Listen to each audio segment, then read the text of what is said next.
There's something up there.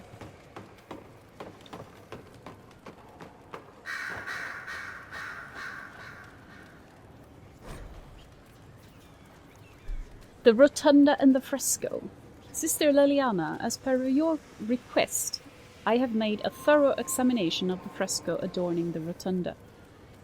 I first attempted to clarify its intent with Messer Solas. Forgive me, I know he is not titled within the structure of the Inquisition, but the more I learn of his experience, the more awkward I feel not using a formal honorific.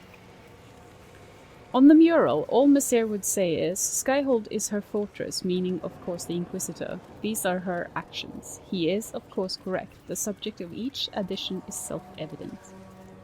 On the medium and method, it is elven fresco, pigmented and plaster, and it is grand. I have rarely been privileged to observe such skill as it is applied. It is considered with long periods of study before the image emerges, whole cloth and with certainty.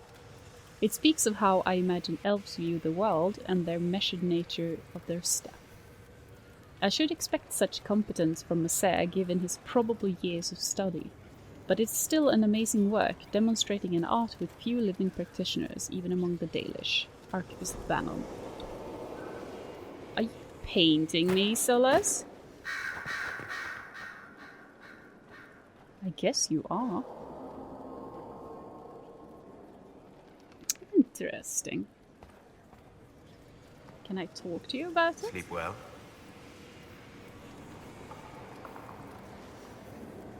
I've never done anything like that before. Do you regularly talk to people in dreams? No. Consider that one more rule you have effortlessly broken in your rise to power. I had no idea that the anchor would allow you to dream with such focus. It is truly remarkable, but I am reasonably certain we are awake now. And if you wish to discuss anything, I would enjoy talking. I'd like to hear more about what you saw in your exploration of the Fade. I would be happy to share it with you. Tell me about the old ruins you explored. I found the ruin of Barandur, a lost Tevinter city buried deep beneath a dead and barren wasteland. Volcanic ash had sealed it tight. In one dark moment, every living creature in the city seared and smothered. They were statues in the ashes, like a mold made to recall the lost. Tell me about a spirit you encountered. I met a friendly spirit who observed the dreams of village girls as love first blossomed in their adolescence. With subtlety, she steered them all to village boys with gentle hearts, who would return their love with gentle kindness. The matchmaker, so I called her. That small village never knew its luck. Tell me about the old memories you found in the Fade. I saw a savage human horde go marching toward the battlefront. They sang a soldier's hymn to keep formation. Primal music shook the ground. These savage, unwashed warriors carried harmonies no chantry choirs mastered. Though their cause was all but hopeless, they sang songs that made the spirits weep. We'll talk later. Goodbye. I like Solas. He's cool. Yeah. That's not exactly what I would want it to be called. That's a lot of ravens or crows or whatever. Hello, Dorian. What's up? Brilliant, isn't it? One moment you're trying to restore order in a world gone mad. That should be enough for anyone to handle, yes? Then, out of nowhere, an archdemon appears and kicks you in the head. What? You thought this would be easy? No, I was just hoping you wouldn't crush our village like an anthill. Sorry about that. Archdemons like to crush, you know. Can't be helped. Am I speaking too quickly for you? I was distracted. That's all. Distracted? By my wit and charm? I have plenty of both.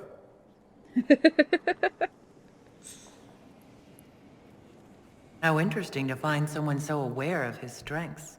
I'm a man of many talents. What can I say? I always assumed the Elder One behind the Venatori was a Magister. But this is something else completely. In Tevinter, they say the Chantry's tales of Magisters starting the Blight are just that. Tales. But here we are. One of those very Magisters. A dark spawn.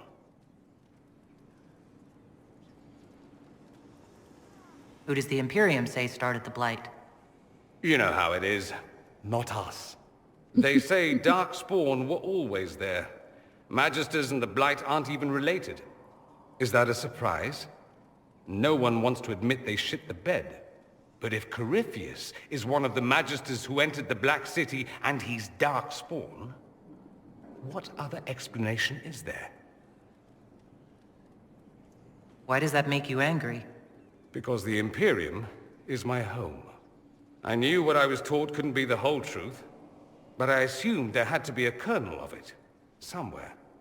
But no, it was us all along. We destroyed the world. Last I checked, the Blights hadn't actually destroyed the world. Not for lack of trying. If they were more clever, they'd have unleashed something that would really do the job. No one will thank me whatever happens. No one will thank you either. You know that, yes?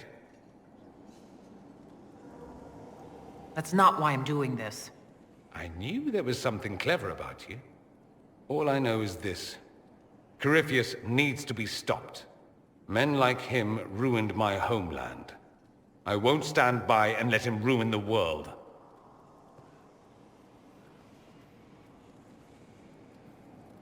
Oh, and congratulations on that whole leading the Inquisition thing, by the way. You're so smooth. Fancy meeting you here. I should go. Here I thought we were just getting to the good part. I should go. That's always gonna come and go, isn't it?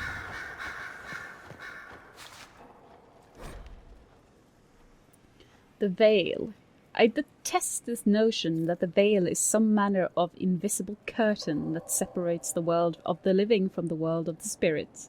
Whether it be called the Fade or the Beyond is a matter of racial politics, and I refuse to indulge in it at the moment. There is no this side and that side when it comes to the Veil. One cannot think of it as a physical thing or a barrier or even a shimmering wall of holy light. Thank you very much for that image, you perfection. Think of the Veil instead as opening one's eyes. Before you opened them, you saw our world as you see it now, static, solid, unchanging.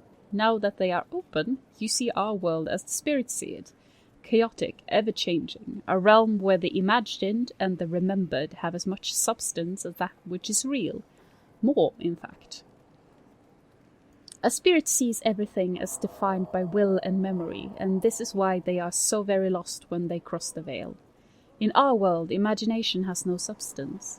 The objects exist independently of how we remember them or what emotions we associate with them.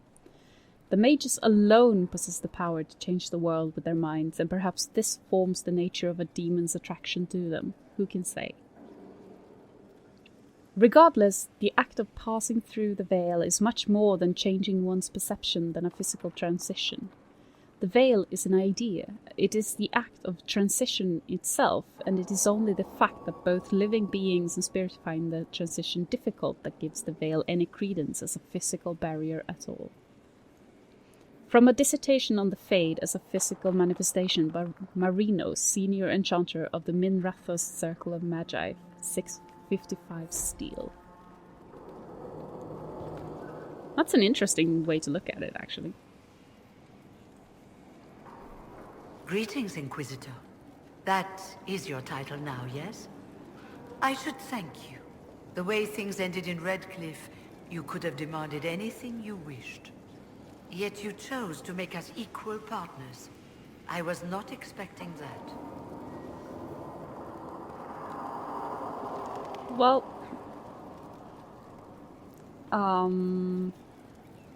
not sure I believe in their cause per se, but I do believe that mages should be free. You rebelled for a good reason. I'm pleased to hear you say that, Inquisitor.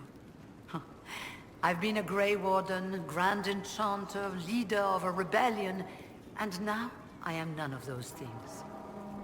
Odd where fate takes you, as you're no doubt well aware. Grey Warden. Oh, she is the one. You were once a Grey Warden? Mine is an unusual circumstance, Inquisitor. Normally one is part of the Order until death. But long ago I found myself stripped of what made me a Warden. They tried to reinitiate me, but nothing worked. Nor could they figure out how it happened. So I was sent to the Circle of Magi, the first Warden ever to be kicked out. Quite the achievement. You sound happy about it. Becoming a Warden seemed like a dream when I was first conscripted. Towards the end, however, my brothers and sisters, they felt I had somehow cheated death. I was glad to leave. It also made me unique in the Circle. I had an opportunity to do more than I ever could as a Warden. You mean you began the Mage Rebellion? I pushed for our vote to free the Circles of Magi. But I cannot claim sole responsibility for what followed. Still, despite all the chaos, I would do it again. What happened had to happen.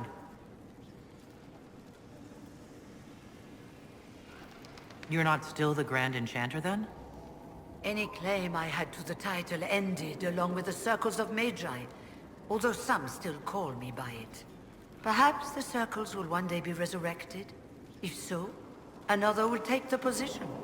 Until that time, I lead my fellow mages by default. I will do what I can for them. I've been meaning to ask, how exactly did the Venatori take control in Redcliffe?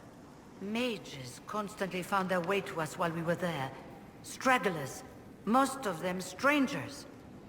I had no way of knowing some were actually Tevinter. They spread whispers, encouraged talk of an alliance, and we were desperate.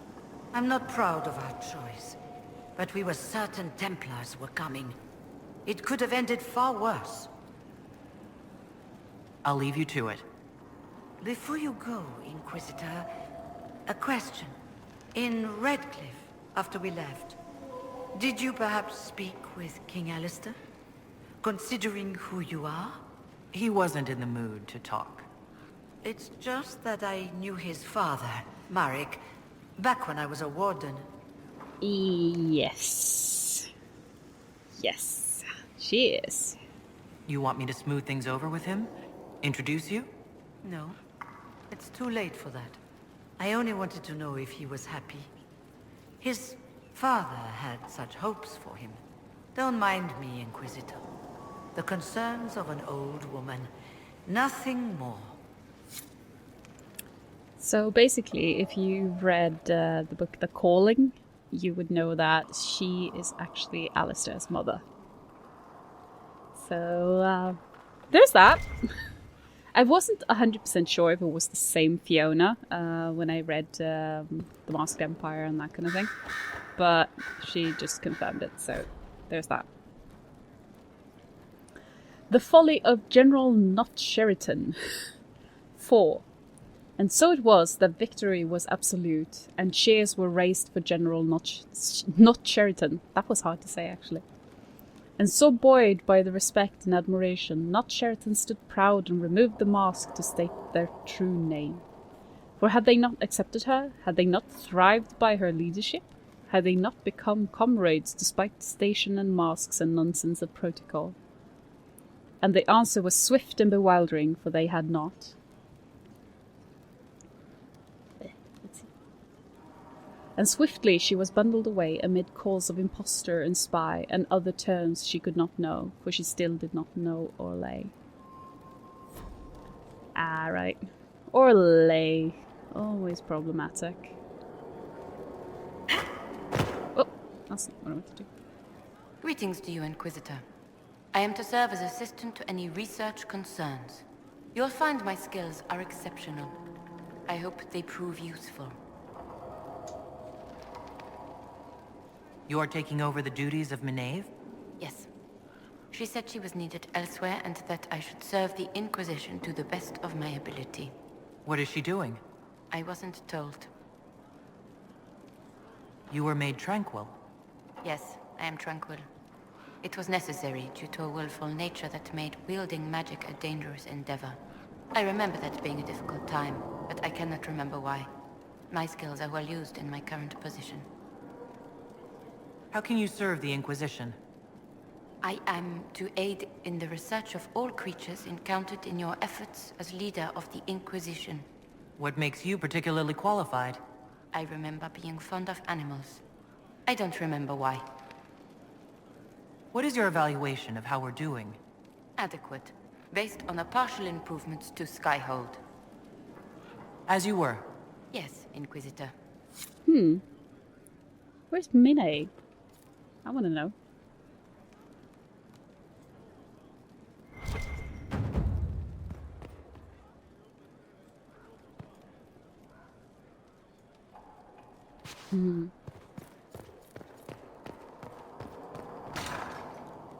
What's in here? It's a way. Is this the way I came? I have no idea. Don't know anything anymore. Oh, that's Emperor Celine. Well, that's actually from the book The Masked Empire. So there's that. Let's see. Come on, I don't want to click a door. I want to do construction report. Surfacing. Paint, plaster, tile, plaster, stone. Previous occupants have redressed over and over. Most are solid, some I would strip down to the stone. The strength of this place is the foundation. Are we here for the long term, or is the Inquisition temporary? Amsel, masonry. Do it right. The Inquisition is only temporary if we fail, and we're not failing the Inquisitor. Sir Morris, quartermaster. I guess I can't go in there. Yeah, no. Not yet, anyway. Depends on if we actually can get in there later. Oh, wow. That's a heck of a courtyard. This place is humongous. Right, I need to go up the stairs and see what's up there then. Because I guess there's only more things up here. Well, Leliana. On the condition of your charges. Dear Leliana, you'll be happy to learn that your friends are doing well. Schmooples II is still unhappy about his meal plan and tries to get into the pantry. I had to have a bolt installed and now he whines constantly. The two little ones are still a handful, but good news, I've managed to discourage Boulette from relieving herself on the silk rug Justinia gave you. Felicienne, from 2 doors over, has been visiting almost every day to play with the nugs. She's quite delightful, and Schmooples II is fond of her. I suspect it is because she brings him sweets from her father's shop. I had to ask her governess to keep her from visiting the house, however, as someone tried to infiltrate it 2 nights ago. An agent of the Blanchards, hoping to uncover some of the Nightingale's secrets. I neutralized and interrogated him. His ability to withstand questioning was deplorable. Someone needs to talk to the Blanchards about their spies. All I had to do was put Schmooples II in his face and tell him that I hadn't fed the creature that day. Your pet played his part admirably. I received your orders and will depart for Ferelden as soon as possible. I have arranged for Garda to take over nug keeping. Sparrow. Leliana keeps nugs. Of course she does. That's adorable. Hi, former waifu. So am I. The names of those we lost. You must blame me for this. Well, I blame Corypheus. We all saw who attacked us. We know exactly who to blame. I keep wondering if I could have done something different. When the first of my lookouts went missing, I pulled the rest back, awaiting more information. If they'd stayed in the field, they could have bought us more time. I was afraid to lose my agents. And instead, we lost Haven. More likely, they would have stayed out there, died, and we would have lost Haven anyway. You don't know that. Their lives could have bought Haven a small chance. My people know their duty. They know the risks. They understand that the Inquisition may call upon them to give their lives. Our people aren't tools to be used and discarded. Your instincts were right. Their lives matter. Can we afford such sentimentality? What if Corypheus... We are better than Corypheus.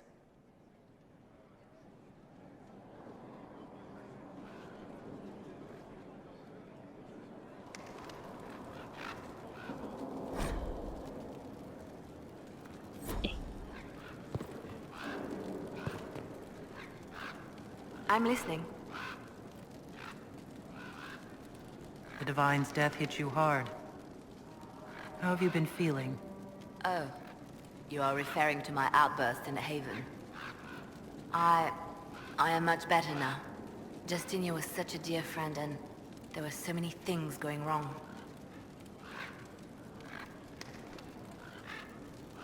Things going wrong? I'm shocked. I was with the hero Ferelden when she defeated the Archdemon. With her by my side, anything was possible. But there is no happily ever after, not when life goes on. When the Divine requested my help, I went to her. I owed her that much. I sacrificed so much to do the Maker's work. But now, Justinia is dead. I was angry. I felt betrayed. But I shouldn't have let my emotions get the better of me. I'm sorry. Don't apologize. You were grieving and upset. I understand. Thank you. Now enough of this. Let us think more pleasant thoughts. Anything I should know? It seems that the Orlesian army is awaiting our next move. Some of the generals are sympathetic to our cause, others are still suspicious. Our actions are under a great deal of scrutiny. I'll leave you to your work. Well, there's that.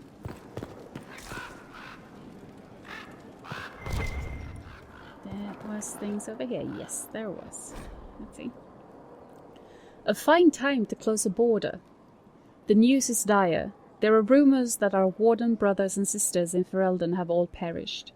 Without the Grey Wardens, the Blight will take Ferelden. Then it will undoubtedly spread. It will go north to Navarra and the Marches. It will come west to Olay. At the head will be an archdemon, and in its wake will come thousands upon thousands of Darkspawn. We must be ready to stare squarely into the eyes of oblivion. Many of you have asked why we remain here when such threats are mounting in the east. The problem is, you see, is not a new one for us. Politics. To say Ferelden and Olay have been at odds is an understatement. These are like two dogs and cats. These two are like dogs and cats. We Wardens are Olesians by address only, but that does not seem to matter to Ferelden's leaders. Our word is that the King of Ferelden is dead, and his successor, Logain MacTyr, decreed that no Warden set foot in the country. MacTyr, a national hero who helped expel invading Olesian forces from Ferelden, seems to have it out for our order too. Maybe he doubts our abilities. Maybe he is more foolish than the history books make him out to be. This is why we must wait, even as Ferelden willingly welcomes its fate. An address by Warden Constable Blackwall of Valshavan to his recruits, 930 Dragon. Oh, Blackwall! Interesting. This is interesting. Also, if you want more reasons as to why Logain actually did what he did in Origins, there is some interesting reading to be done, both in the Stolen Throne and the Calling and that kind of thing. The Calling's not so much, but the Stolen Throne especially. Note found in Skyhold's Rookery.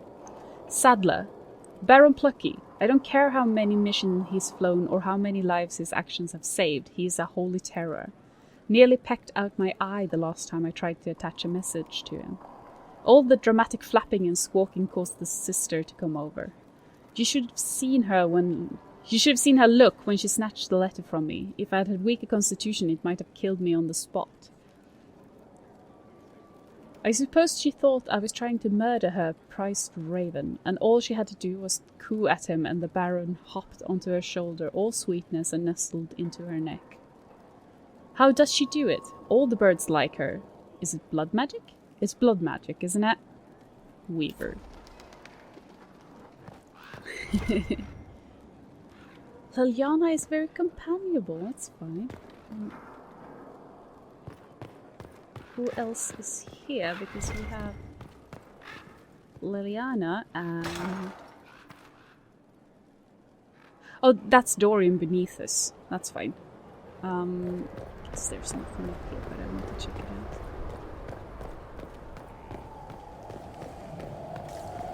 Absolutely nothing. Oh well. Let's go downstairs and see if we can find the blacksmith, I guess. Yeah, here is Postra.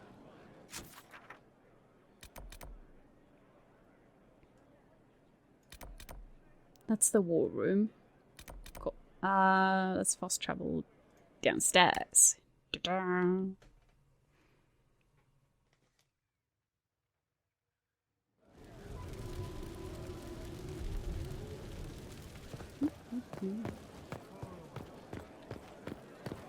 Ow.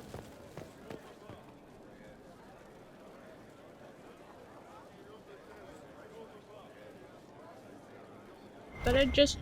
Oh, bollocks.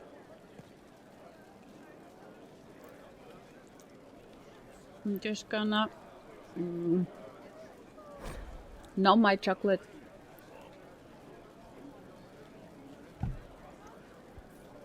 Construction report. Death on the wall. One of our finishers, Garin, fell from the scaffold and landed on a paving stone.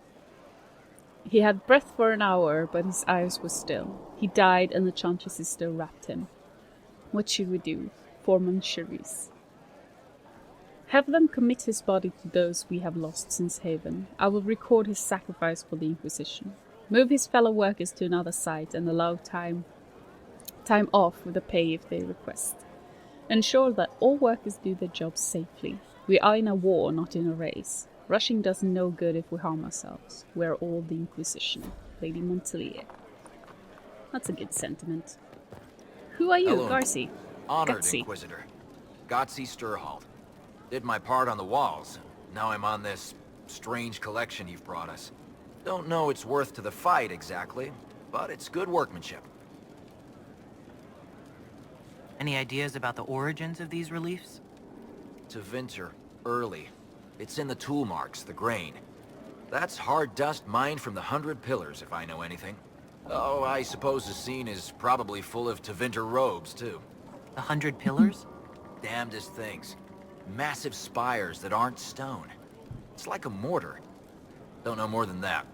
Strong, though. Where did you learn your skills? Orzammar. Carved a few statues in my day. You know Paragon Branca? Carved her. When she turned out to be sodding mad, I left. Couldn't stand looking at it. The memory of a dwarf, right? Do you have insight into the stories these tiles are supposed to depict? Tell you what. You finish one, and I'll write it up. Who better, right? A good dwarven perspective. Another time. Best of the vein, Inquisitor. I'm with you. So he's basically checking out the mosaic pieces, I guess?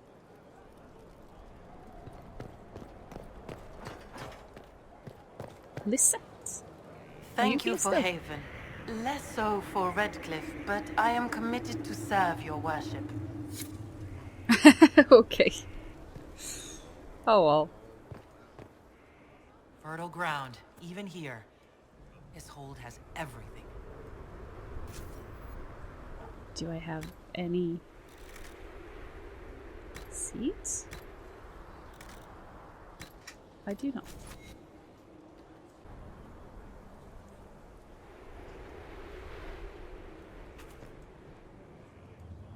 See, who are you then? Inquisitor, Elan Vemar. Honored to represent the College of Herbalists and offer my services as apothecary. I intend to carry on the work of my esteemed colleague, Adan. He thought highly of you. You will be missed. Aww. I look forward to working with you. And are you? I wasn't sure what to think of you people, but recent events have put those doubts to bed. All the mundane needs of Skyhold will be well tended. If you note anything special, let me know. I'm here to serve the cause we must. Well, that's good then.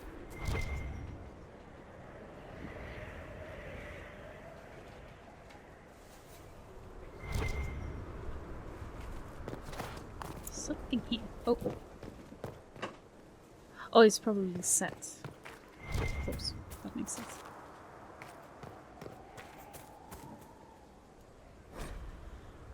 Construction report, scaffolding.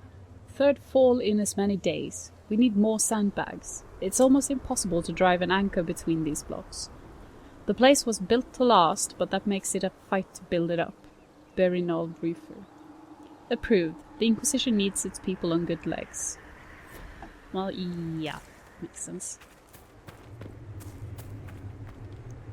How's it going, Trent? Thanks for my life in Haven. You've all sorts serving now. If that means change, so be it. Practical.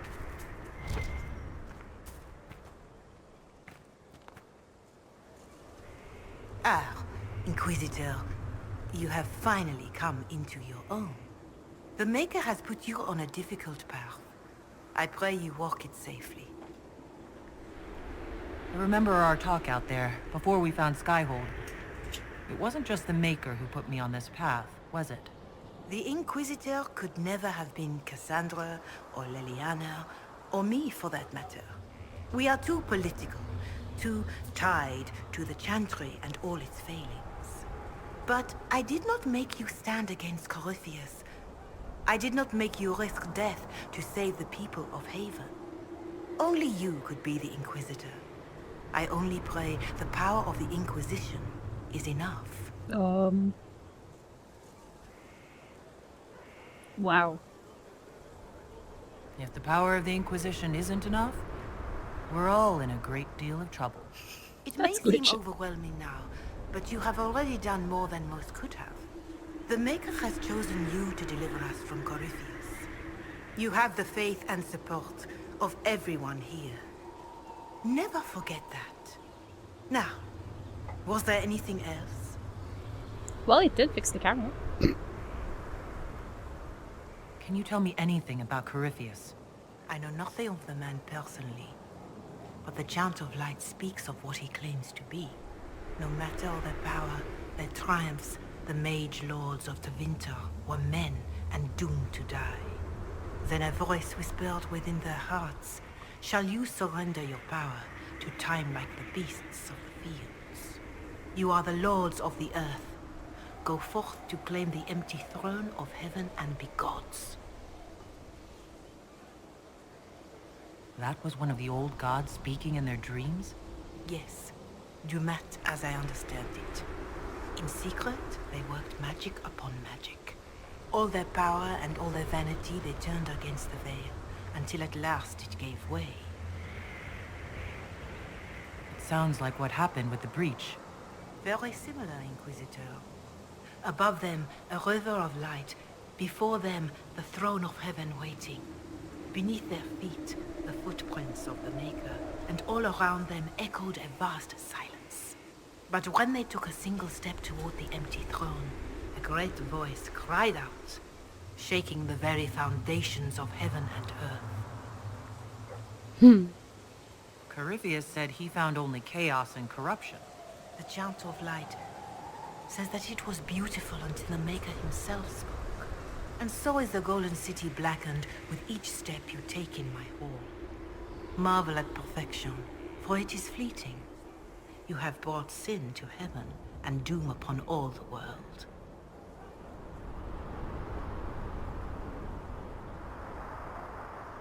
Corypheus seemed so certain that he heard nothing.